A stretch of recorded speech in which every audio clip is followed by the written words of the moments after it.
Assalamu alaikum wa rahmatullahi wa barakatuh. Welcome to the webinar that is being organized by Oman Association for Quality in Higher Education. And this is one of the series that the association organized to the sector. We are pleased and we are happy to have Dr. Khalid Al-Mashayikhi with us. Dr. Al-Mashayikhi is known figure. He is from Salalah and he invited all of us to Kharif Salalah, although it is ending now, but he said it is raining. He is teasing us this morning. It was raining in the morning, yes. It was raining. Dr. Khalid Al-Mashayikhi is the Dean of the College of Arts and Applied Sciences at Dhafar University since 2017. Prior to being appointed as a Dean, Dr. Khalid served Dhafar University in several positions as Assistant Dean and Head of Education of Department, Director of Center of Continuing Education and Community Service. Lately, last night, Dr. Khalid was invited on Oman TV to speak about a new project for special needs students. So the topic here is not new for Dr. Khalid or any of the audience here. Dr. Khalid is the Director of Center for Teaching and Learning and in charge for Unit for Students with Disabilities. I just mentioned that he was invited last night. Dr. Khalid has published several research articles in international peer-reviewed journals in the field of leadership, teaching, and learning. He has presented in various national, regional, and international conferences. He is actively associated with ongoing research projects in Oman and abroad. Dr. Al-Mashayikhi has guided several master's theses and has served as examiner to many master's and PhD theses in Oman and abroad. Well, Dr. Khalid is a passionate educator, as we know, and he prides himself as a classroom teacher, and he won many awards when he was a student in USA in 2009, and the Best Graduate Award from the University of Nebraska in US in 2015. Dr. Khalid is the founder of a Future Leaders program in Oman, and it is a youth leadership program for high school students that started in 2013. In the last 6 years, Dr. Khalid has delivered and conducted more than 100 workshops, lectures, and training sessions in schools and at different NGOs and government and private organizations. He serves as a member of several committees and at the university in the community. Dr. Khalid also serves as external reviewer to the Oman, is not Oman AAA and QA for institutional standards, assessments, and general foundation program audit. He has been invited by several HEIs to serve as an external institutional and program reviewer. Well, the topic today is about the students' mental health or students' well-being during online teaching. Online teaching was a challenge to both faculty members, parents, and definitely students. So today, the association felt that this is one of the topics that we need to touch on, although that we are going face-to-face, partly, not fully, and we have blended learning. So we thought it would be better that if we have, and we invite someone from the community and someone from the higher education institutions to support us and to give us some informative session today. Thank you very much. Over to you, Dr. Khalid. Thank you very much, Nabila, for that very lengthy and warm introduction. And I'm humbly honored and privileged to be here with you. Many thanks to OA QHE for the kind invitation. I've been honored and privileged to serve as a member for the last 2-3 years, and I was just informed that it has been 4 years. So thank you very much for the kind information and the kind invitation. I'm really humbled and honored to be here with you this morning. Hello from Salalah. And I hope that everybody's doing well, and I'm really honored to be here with you this morning. Today we will be talking about students' well-being during online teaching and learning, and we will be touching on 4 different topics. Well-being, what it is, what it means, and why is it important. That's the first part that we will talk about. And then we'll talk about students' well-being and online education, and role of instructors and role of educational leaders. I serve as the Dean of College of Arts and Applied Sciences here at Dhafar University. But as Nabila introduced me, I really pride myself as a teacher and an instructor. That's where my heart is, and that's where my passion really is. Even though I really enjoy what I do, and I do it with passion and enthusiasm, but I'm a teacher at heart, and I still teach. My class last night, I had my first class for the semester last night with a group of master students. And I enjoy teaching a lot, and I'm sure all of you are the same way. So today we'll talk about what is well-being, what it means, and why is it important. We'll talk about the online aspect of student well-being and mental health, if you will. And we'll talk about what can we do as teachers, as instructors, and what can leaders of those educational institutions do to support students and to support faculty. Without any further ado, I expect some interaction from the audience. So I'll be asking some questions, and please feel free to unmute yourself and feel free to jump in and talk and share your experiences. This is not, as I was talking to the panelists prior to coming live, this is not a session where the speaker sounds like a preacher who's standing on top of a mountain and preaching wisdom to attendees. It's not my intention. If it sounds like that, I apologize in advance. The intention is a colleague sharing thoughts and practices with other colleagues. And I will invite some of you to do the same later. So let us start with this quote by Ernest Boyer. And I thought when I was doing some research for this presentation, I came across this quote, and I thought it really it resonated with me. It spoke to me, and I thought I would share it with you. He simply said, wellness must be a prerequisite to all else. Students cannot be intellectually proficient if they are physically or mentally unwell. And for those of you who are from the field of education, and those of you who have been in the field, I'm sure you're familiar with Maslow and familiar with Bloom. So Maslow hierarchy of needs has five levels, and Bloom, you're familiar with Bloom, and we use Bloom a lot in writing objectives, writing goals, and assessment, and all those kind of things.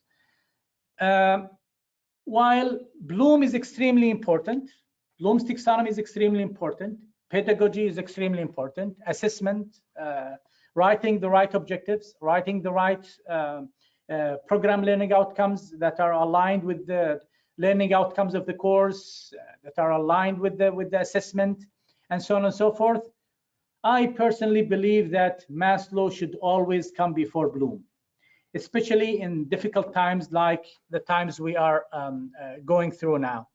So caring for students' physiological needs, the need to rest, the need for mental health, the need for security, the need for feeling safe, the need of belonging, the need of confidence, the need of self-recognition by others, achievement, respect, and that may lead in the long run to self-actualization, which is a very long-term goal that may not be achieved easily. It's not going to come overnight, in other words. So what I'm trying to say here is we cannot work with students who are not mentally and physically prepared. And that's where we need to think seriously about the well-being of students. Now, what does well-being mean? A lot of scholars and a lot of researchers have defined well-being differently, but the meaning that we are gonna go through and walk through this presentation is well-being is the state of being comfortable, being happy, being healthy. So the state of being comfortable, healthy, or happy is the definition that we will be working on through this presentation. Comfortable emotionally, financially, socially, and if they have an occupation, you have the job, spiritually, intellectually, environmental, and physical.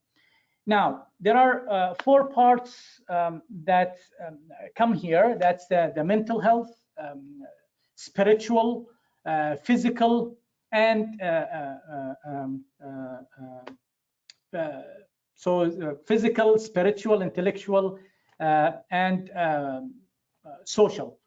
So in those 4 dimensions, a lot of students struggle with the face-to-face education. And now we have experienced a lot of frustration of students during the online. So if the pandemic has taught us anything, it's how the mental and well-being of a student or a faculty member is extremely important.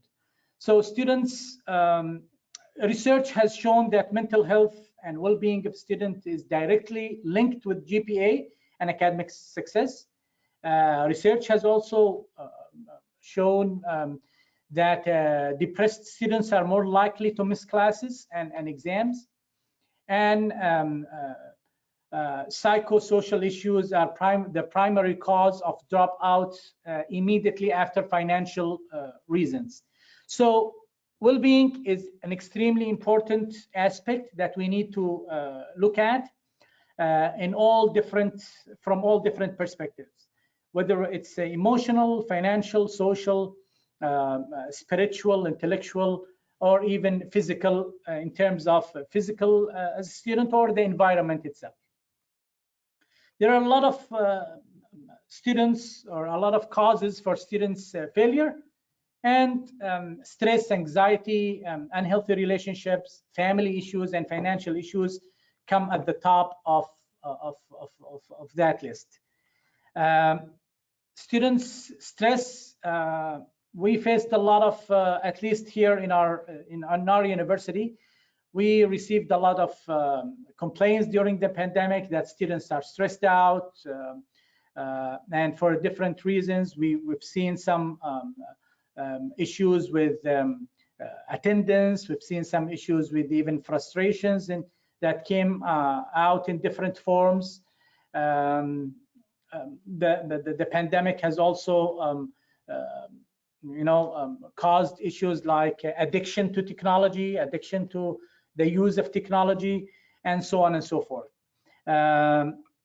Stress also is the main factor for low motivation. And there are 6 factors that I would like to talk about here. But before that, 6 factors for student success and their relation to online education.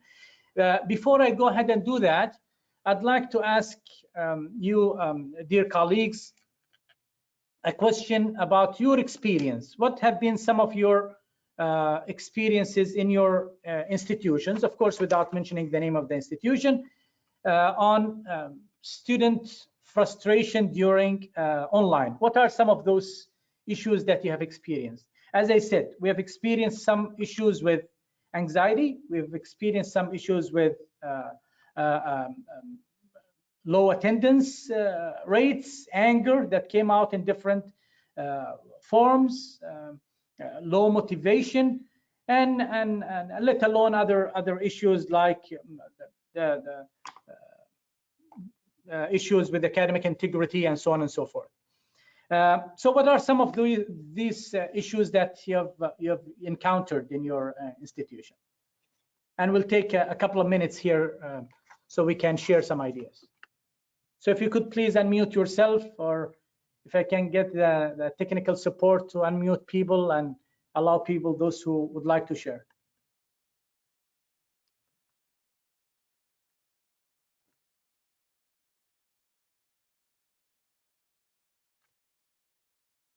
Nabila? I'm actually waiting to see people's hands, but I can't see any.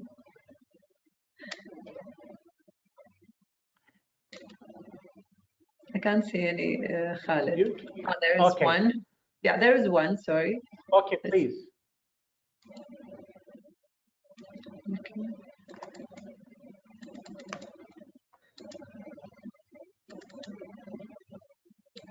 Hello, can you hear me? Yes. Yeah, good morning. Thank you very much. Morning. I think in order to answer question, I think, for example, students' learning style, if they prefer to see the teacher in front of them, and then they find themselves staying at home and studying online, they feel bored. Boredom is one of the problems, and then they can be easily distracted, and you see they can, then this law of motivation and lots of other problems arise from there. I agree. And your name, please, sir? Mahmoud Abu Auf. Mahmoud Abu Auf.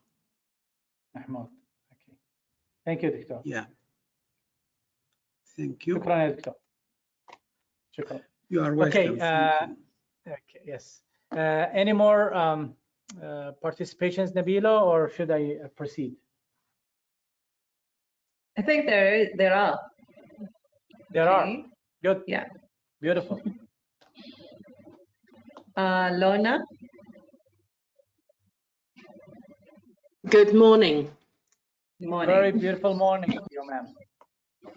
One comment that came up at my institution was actually when we were doing the risk management exercise.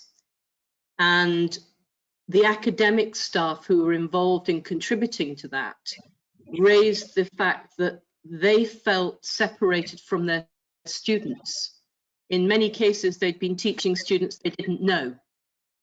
And a lot of difficulty encouraging students to switch on their cameras during online lectures, or even to raise questions, enter into online chat, etc. So the academics felt quite divorced from the students' reaction and said that they found it very stressful because they weren't able to see the non-verbal cues that they would normally see in a lecture of a student not really understanding the point they were making. They're used to seeing that almost unconsciously, and then they know, oh, I better give another example, or I better use a different word choice to explain this to the students. And they found themselves almost galloping through their lectures because they weren't taking the time to pick up on the body language of the students in order to know where to put an emphasis or where to give another example or case. So that's something that was very widely experienced by staff who were teaching online. Very good. I think this is a very valid point, and I'll elaborate on that in a minute. And okay, let us have Kaukab. Yeah, we have Kaukab, the last. Okay. Kaukab? Assalamu alaikum. Yes, I'm here. So many students were stressed out as they found online classes as a financial burden. It means they were unable to attend the classes because they didn't have enough data to attend the class. So that was stressing them out because they couldn't afford to attend the classes. Like financial burden, yeah. And even during assessments, they couldn't on the camera. Like some students were texting me, they're like, we cannot on the camera because we don't have enough data. And that even was a problem for like academic integrity. You know, because we couldn't see them. We don't know who was taking the test. And yeah. Okay, thank you, Khalid. Thank you, Kaukab. And now we'll move to you, Dr. Khalid. Thank you very much. Thank you very much, Dr. Mahmoud, Dr. Luna, and Dr. Kaukab. Thank you for sharing. I think those are very much valid points. You talked about boredom, and we talked about disconnection between faculty and students, and all the issues associated with that, and the financial burden on students. I think those are major issues that were experienced, especially at the beginning of the pandemic. There was a lot of uncertainty. How long will this pandemic last? How long the online teaching and learning will continue? And I will talk in a minute about faculty members and the need for faculty well-being and what leadership of HEIs, in my own opinion, should do to foster a culture of understanding between administration and faculty members. These are all reasons for frustration, all reasons for stress, and I'm so glad that we as faculty members are also putting ourselves in our students' shoes. There are some cultural aspects associated with that. There are, I taught a group of ladies that rejected to eat right from day one, refused to even turn the mic on, let alone the camera. And this is a very sensitive cultural aspect that we need to pay attention to. Context is everything. We teach in Oman, we need to think of the context of Oman. Yes, we have standards. Yes, we have criteria. Yes, we have, there are standards and criteria that need to be taken care of. But there are also, there is also room for sympathy, room for understanding that this is a very difficult time for students, emotionally, physically, financially. There were families who approached us and said, I have 4 or 5 kids at the university. I simply cannot afford paying for data, for example, like what just Kaukab mentioned. And these issues, as long as they are understood by faculty members, understood by the management, I think there are several alternatives. One of those alternatives is, as faculty members, I think we should let go of the need to control things, the need to make sure that everything is controlled by us. There is room for autonomy here. What I would suggest here is to focus, make sure that students know from day one what's expected of them, and if possible, if students are mature enough, if they can get involved in even designing, if the policy of the institution allows that, on day one, designing the assessment tools together. Of course, the instructor will have the final say in consultation with the management. Each higher education institution has its own policy, but even the policies, like for example, assessment policy, even assessment policy changed in a lot of HEIs because of the pandemic. The other challenge is faculty members out of the blue we found ourselves that we were required to teach online. A lot of faculty members were not comfortable with even turning the camera on, and I'll talk about that in a minute in terms of well-being of faculty. So we talked about focus, make sure that students feel that they are headed in the right direction. They receive enough directions, they receive enough instructions, and the instructions are clear. And those instructions can come in a form of clear emails that are used in simple written language, or short messages through a video, or can be even, depends on the platform that's used by the higher education institution, a chat box or whatever that is. whether that communication is written or verbal or a combination of both. I think communication is key, so students can feel that they are directed, they are headed in the right direction, and there's some sort of focus. Students also need to feel appreciated, they need to feel valued. And I know it's not easy with what Luna just mentioned. It's very hard to value somebody I don't know. Yes, I agree 100%, but trust is key here. If students trust the faculty member, they will definitely feel valued.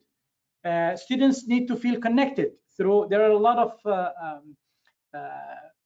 technical and a lot of platform activities, applications that can be integrated with the platform used that make students connected, whether it's via written assignments, via in-class activities. And there are a lot of applications, a lot of websites available for that. And that also comes with the need for engagement and the need that students need to be nurtured. They need to feel safe. They need to feel that I can trust this instructor. I can speak to the instructor. I can express my opinion. I can express my differences even. Now, the role of instructors in students' well-being. The first thing is we as faculty members need to take care of ourselves first. We cannot take care of others if we ourselves are exhausted, are mentally exhausted, physically, emotionally. So we need to find that balance. I know, especially at the beginning of the pandemic, it wasn't easy at all. It still is not easy. A lot of faculty members lost their loved ones to the pandemic. A lot of faculty members faced some financial challenges. There were a lot of some institutions even cut the salaries of faculty. So people's lives were seriously affected, whether it's physically, emotionally, or at the level of losing a loved one. So faculty members, I would recommend make sure you take care of yourself first. Put yourself as the #1 priority. If you're not the priority, you cannot, as they say, you cannot serve others. You cannot pour from an empty cup. You need to take care of yourself. We need to look after our mental, physical, spiritual health. How to do that? Through striking a balance. It's not going to be easy. It's going to be extremely difficult, but we do need to support one another. We do need to work closely and get engaged in activities that foster our mental health, our spiritual health, and our physical health. Doing exercises, practicing yoga, getting engaged with a group of people to do some sort of an activity. Or the activities are endless and the techniques are endless. And alhamdulillah, these days we are fortunate that we're all we need is just to go online and search what we are looking for, and it's there. So before taking care of students, I would recommend, please make sure, my dear colleagues, make sure you take care of yourself first. Make sure you take care of yourself first.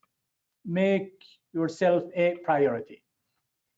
Now, the role of instructor, it's whether that's in terms of curricula, in terms of pedagogy, or in terms of the environment that is created in the classroom. So we want to make sure that a safe environment is created for students to share concerns. If there is a need for a private meeting, if there is a frequent student who is missing classes, Maybe we need to arrange for a private, if the course is online, we're talking about the online, in the online context. So maybe organize private meeting with the student if needed. We need to show respect to students while we're addressing the issue. We might disagree with them. We may not be even convinced with what they're telling us. But as long as there is respect, it's shown, then things, I think, will go in the right direction. Honesty is key when we're addressing students' issues and when we're talking to them. Provide advice and normalize getting help. There is nothing wrong with getting help. There is everything wrong with denying that we need help. But faculty members, I'll talk about faculty and the role of management in a minute. Faculty members will not be able to share their concerns with the management unless they feel safe. And whose job is that? It's the job of the leader. Leadership should create that environment. Same thing goes in the relationship between a student and their instructor. A student will not be able to share their concern if they feel they will be judged. They'll be their privacy will not be respected. Then if there is no trust, there is no relationship. And if there is no relationship, there is the effectiveness is minimum, in my own opinion. So the role of teacher, whether a role of instructor, whether it's through the curriculum, in creating a safe environment, and we talked about that in details, and pedagogy. Pedagogy, one of the biggest mistakes that I think a lot of us have made, at least at the beginning when we started online, is we moved online with almost no experience of teaching online. And teaching online is a total different experience than teaching face-to-face. So there are pedagogical strategies and techniques, that need to be followed when it comes to the online teaching. Assessment also needs to be modified. An exam that's paper-based is not the same exam as an exam that's taken on Moodle or Blackboard or whatever the platform is. So pedagogy needs to be modified, revisited, and the curriculum also. If the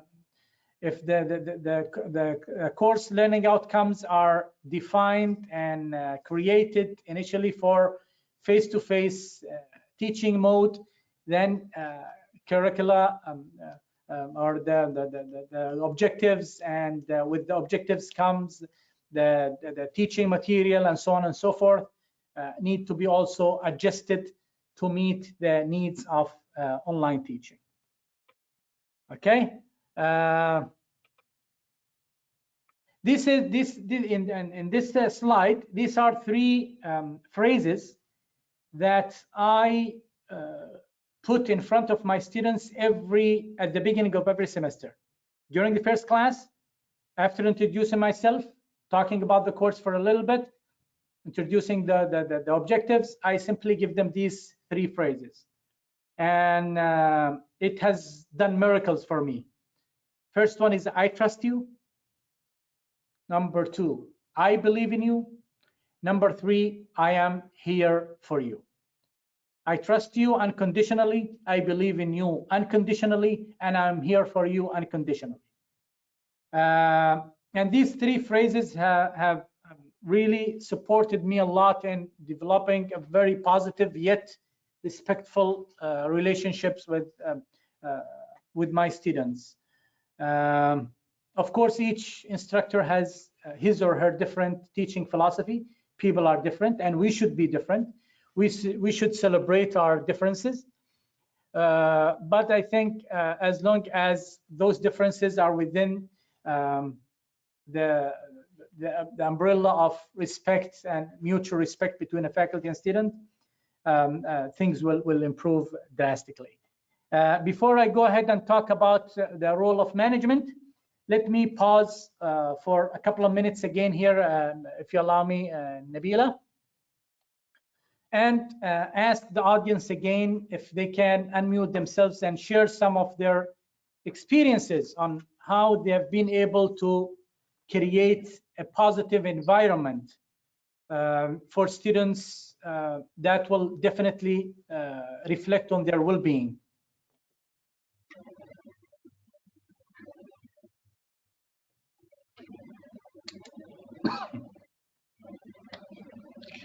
Thank you, Dr. Khalid. We're waiting for hands to be up.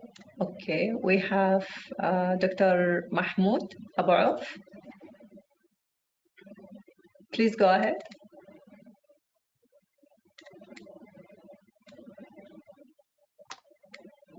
Hello. Hi, Dr. Mahmoud. Okay, right. As you said, Dr. Khalid, right from day one, for example, yesterday was my first lecture with the students, and I introduced myself to them. I told them about myself, about my experience, where I worked, and my family. I told them, for example, I have 5 kids. Some of them are your age, some of them are older than you, some of them are smaller than you. And this is like just establishing that kind of positive rapport. And for example, I told them I always welcome making mistakes. Mistakes because we learn from our mistakes. If you keep silent and you have something wrong in your mind, it will be fossilized there in your mind. But if you speak it out and you come to know that this is not the right piece of information, then you will start defossilizing or changing that kind of wrong concept or something in your mind. And usually, if the students feel like secure and the teacher will not frown at when they make mistakes, then they become themselves and they participate without feeling shy or being afraid of being judged by others. The atmosphere is, I think the atmosphere is the most important thing. Thank you. It's definitely the beginning, and it's definitely I completely agree with you when it comes to establishing a safe environment is key at the beginning. But what I would also like to emphasize on here is students, yes, they will hear our words, they will listen to them, but we will be judged based on our actions. I can say that my name is Khalid, I am an understanding person. Please feel free to stop me at any time. But the first moment a student stops me, I start yelling at him or her. Then there is no meaning of my words. There really isn't. Exactly. So we will be judged based on our actions, not words. I completely agree with you, Dr. Mahmoud. Thank you very much for sharing. You're welcome. We have Dr. Majida Darmaki.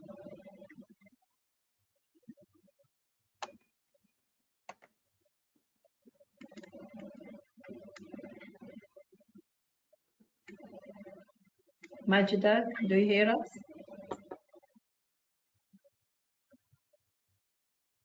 Okay, we have Dr. Naghmeh. Thank you very much for giving this opportunity. Actually, I'm very much with you, Dr. Khalid. Amazing talk about that. I hope you can hear my voice clear. I can. So I can. For me, what I do normally, I'm very much trying to be approachable by a student, because to me, it's important to really listen to them and respect them, as well as really mutual understanding in terms of the culture, and cultural sensitivity should be also considered. And of course, empathy. And I believe with all these practices, we could really be with them in the same boat always. this is the way they can trust on us. You mentioned beautifully that you just have these 3 phases of I trust you, I believe in you, and I'm here for you always. It's when we are in one boat with them at the same level. We try to let them know that we are approachable and very much listening to them. Thank you very much. Thank you very much. I couldn't agree more. I think you just you drove us home, actually. Okay. The main 2 keywords that I wrote down while you were speaking, Dr. Naghmeh, I hope I remember the name correctly, Nabila? Yes. Yes. Yes, Naghmeh. Listening and mutual understanding. These are the 2 keywords. It starts with listening and ensuring students that I do respect you for who you are. I'm not here to change you. I'm here to help you grow and as you are. My job as a teacher is not to change anybody. My job is to nurture, facilitate, and help the students grow. Can we have one more interaction? Yeah. So, excuse me, just Please. because you just beautifully mentioned that the cultural sensitivity also important. And I believe the cultural sensitivity, we need to really address that. Context is everything. Thank you, Dr. Naghmeh. I have By the way, sorry, Nabila. By the way, Dr. Naghmeh and dear colleagues, when you think about Oman, yes, Oman is a beautiful country. It's one country, but there are also cultural differences between different parts of the country. What works in Muscat with students in Muscat may not work with students in another governorate in Oman, for example. So context is extremely important. I'm not suggesting that we should compromise on quality, and I'm not suggesting that we should compromise on standards. No, we should actually gradually make our students think quality and make our students think standards and all of these beautiful standards that we're working on with quality and etc. But keeping in mind the context of the classroom and the context of the surrounding environment.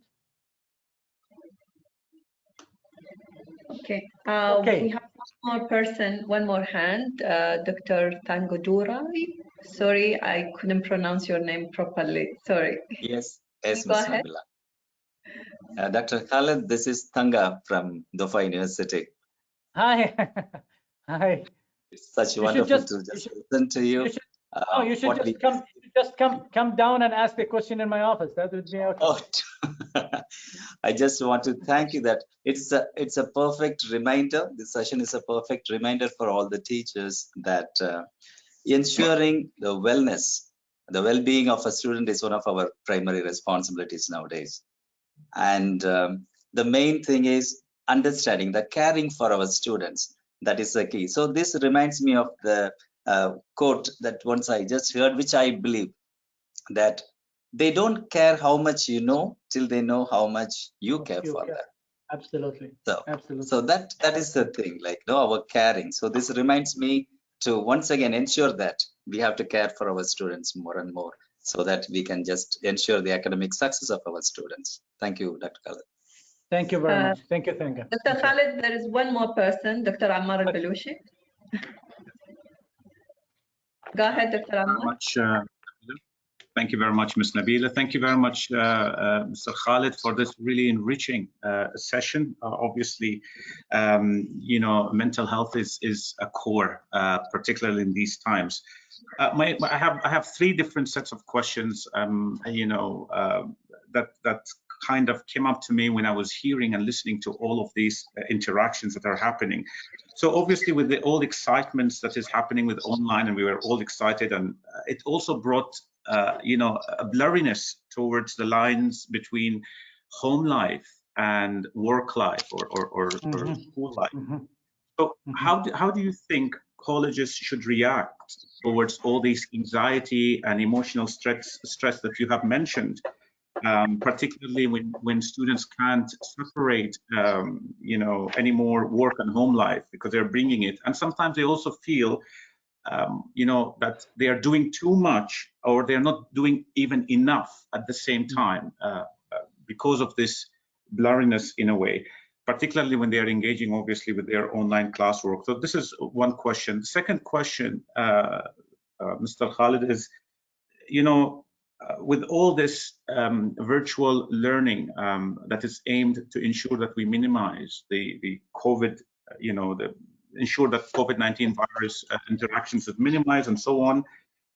It's also, we have seen that, our students are unhappy. We have seen that with all these emails and interactions with them.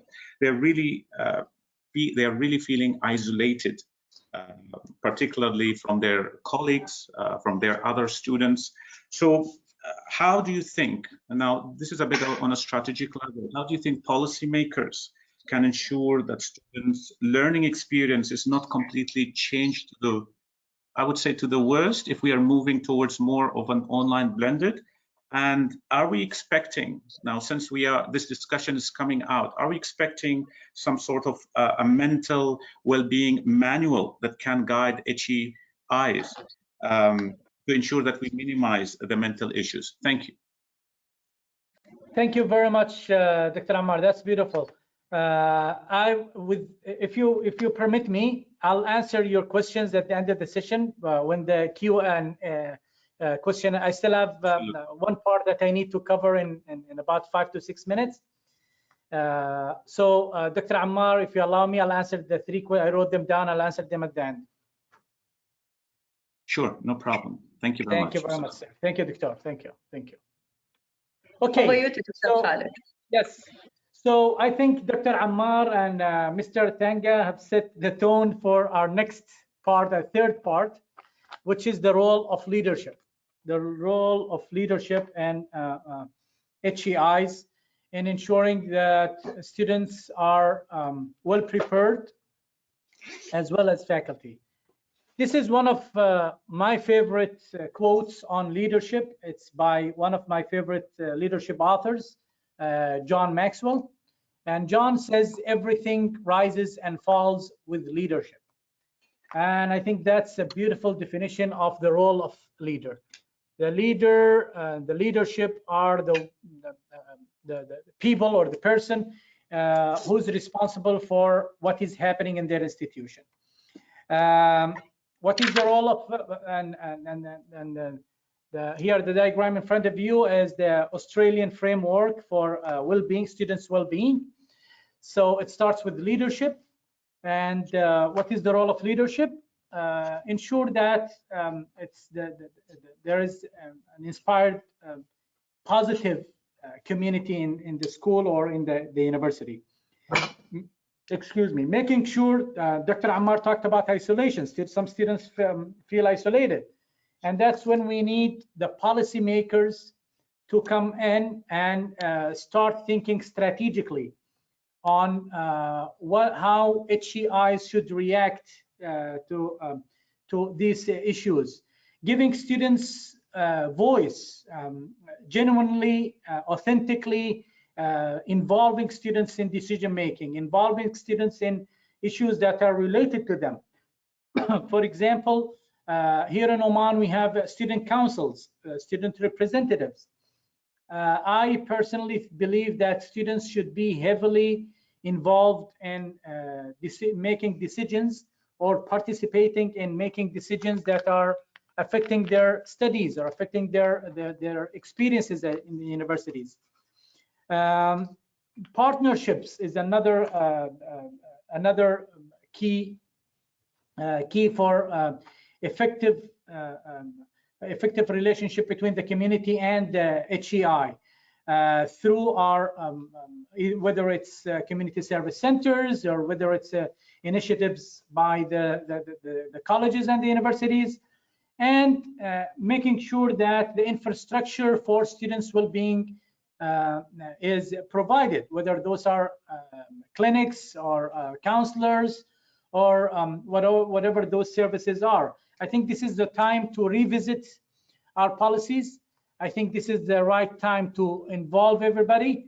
And if there is any university or college leader in participating here with us or here with us this morning, I think the focus has been a lot on students. We need to do this for students. We need to do that for students. Students should do this, shouldn't do that. But there is a group of professionals who has been neglected to a certain extent in this field. And this group is faculty members. Faculty members are exhausted. Some of them, especially those who live far away from their home countries, were not able to see their families for even 2 years or even more than that.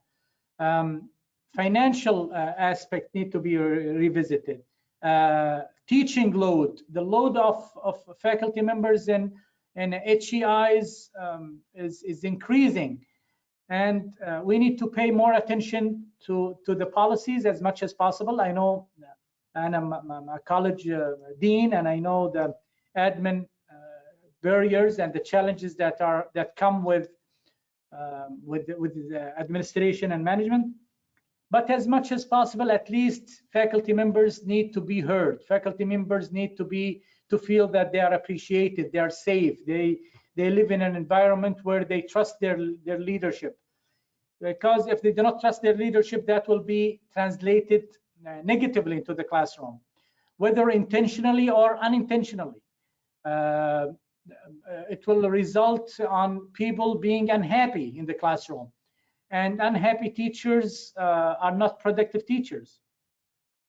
So leaders, I think Dr. Ammar, you beautifully asked a question of 3 questions that I think they are interrelated somehow.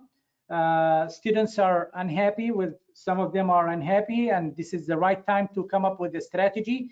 And that strategy can be in a form of a manual, as you just beautifully mentioned. The other thing is, with strategies will come policies, and with policies, students and faculty members will adjust to the new normal, if you will. And that new normal will need a lot of preparation, and that preparation can be in a shape of training, intensive training for faculty members, training for students, and training, I don't necessarily mean lectures only, and those training can be in practical in nature, and I do anticipate that there will be some positive results when there is a comprehensive approach that takes place into looking into this issue holistically from a strategic perspective. Whether that strategic perspective is related to faculty, students, campus, infrastructure. A lot of our HEIs at the beginning struggled with the basics as simple as internet connection. So I think the pandemic has negatively affected a lot of us, if not all, but it has also brought to our attention the potential and the need for a serious review of our policies, of our strategies. I will end my presentation with this, and this is a Chinese proverb. It goes like this: happiness is someone to love, something to do, and something to hope for. And I think that's absolutely true, whether it's for students. They need a sense of belonging. They need to feel appreciated. They need a sense of direction, sense of a goal to live for, and they need a sense of direction. They need us, and this is a very challenging job, a very demanding job, and in this job, sometimes I personally feel that we are chasing a goal that's always moving.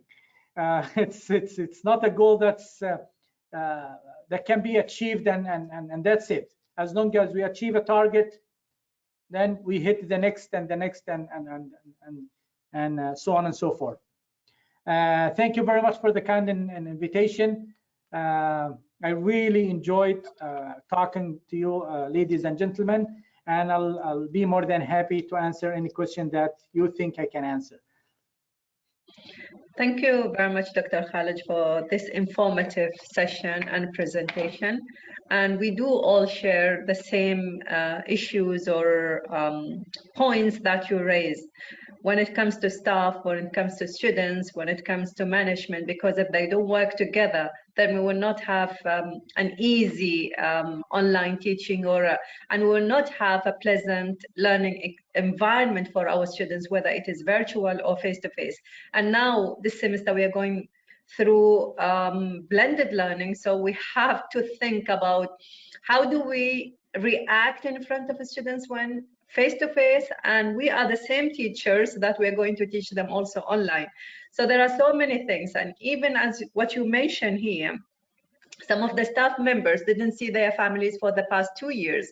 So definitely that is an issue, and it affected them emotionally, psychologically, but alhamdulillah, now the situation eased a bit, so they can go for a week or a few days to see their families if they can afford the time. But yes, we do share that, and I agree with you. Sorry, and administration should also be understanding of this, I think.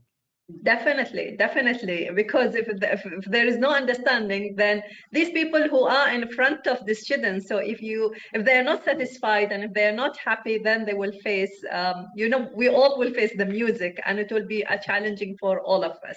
So thank you very much. Now we open the room for questions and answers.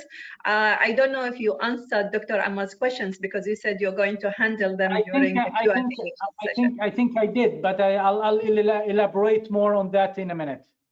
All right, okay. So the floor is open for the questions. If you want to ask the question, we will give you the opportunity, but if you would like to write them, I will be more than happy to read these questions. So please go ahead. We will have 30 minutes for Q&A.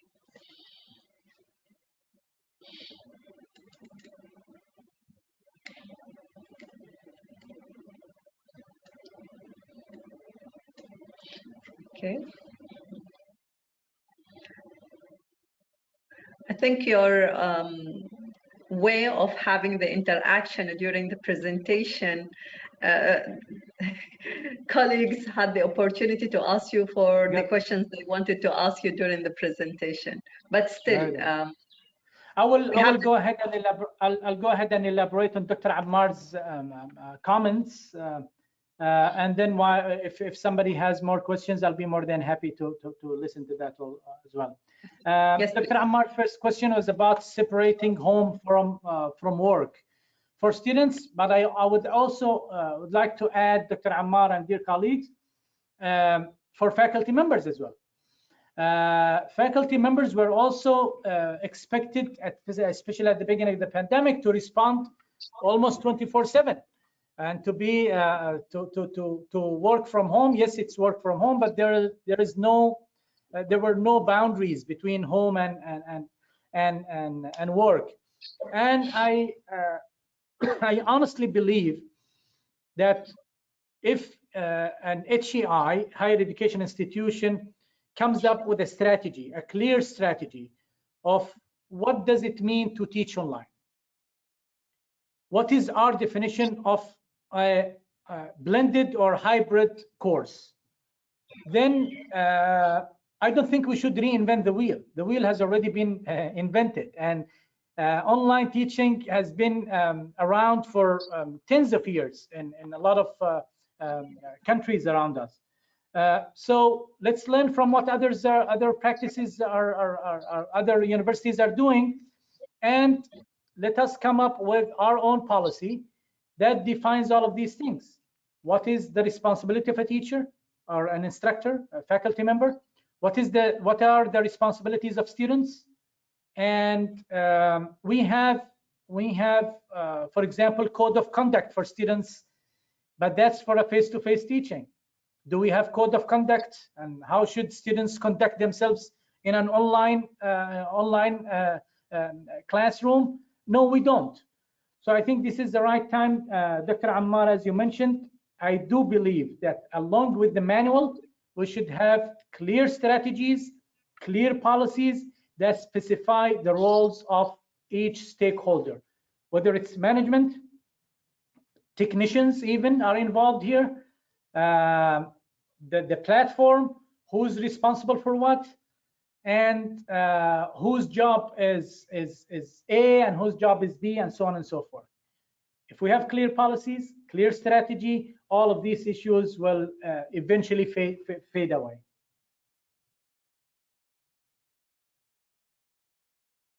Well, thank you, Dr. Khalid, but it appears that we don't have questions because I can't see any hands up.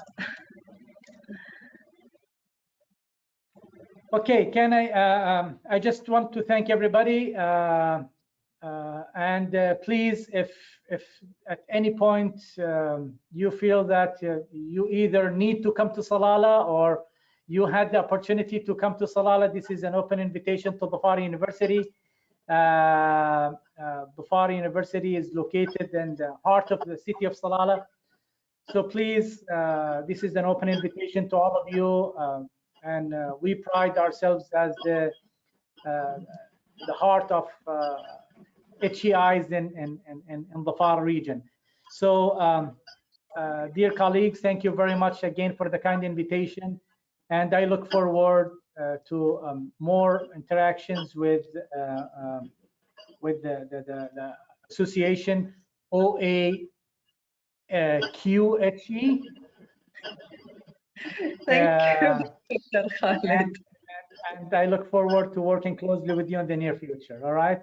Thank you very much, ladies and gentlemen. Enjoy the rest of your week. And I know you cannot wait for the weekend. It's approaching in a couple of days. Enjoy the weekend in advance, and ciao.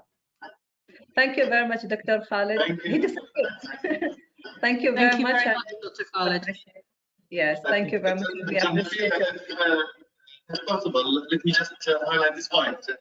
Of course. This webinar is recorded and it will be published in YouTube and in the association website. So for those who did not have the opportunity to attend, they can also watch this. Is that all right with you, Dr. Khalid, that this will be published? Do I have an option? No, that's fine. I'm just Thank you very much. That's fine. That's totally fine. It's my honor and privilege to work closely with you, ladies and gentlemen. Thank you very much. Thank you, Dr. Thank you. Thank you, and I thank my colleagues at the association for organizing this event. And now invite Dr. Mona to say a few words. Go ahead, Dr. Mona. I just wanted to thank everyone on behalf of the association for joining us today. And I just also want to remind institutions to join us for our series. We have another webinar, inshallah, coming up either maybe by the end of next month, if not in November, inshallah. And I just wanted also to remind the institutions to pay their membership as to support us in conducting such informative webinars and sharing of ideas. Today's webinar, I think, is yet another successful event where we've invited a professional to discuss their own experience and give us I think today's webinar gave us a really nice holistic approach about the topic, talking about the students, the faculty, as well as the management. So I'm just reminding institutions to pay for their membership to support us, and hopefully we'll continue to provide engagements that will be beneficial for the higher education sector in Oman. Thank you again for joining us, and see you on Thursday. We actually have a session, an interactive session with the OQHE members to discuss our next strategic plan. So please, if you have not signed up for our meeting on Thursday, please do so so we can get, we're interested in your feedback and your support in drafting our next strategic plan. Thanks a lot. Thank you very much, and have a nice day. في أمان الله. Bye-bye. Bye-bye. Bye-bye.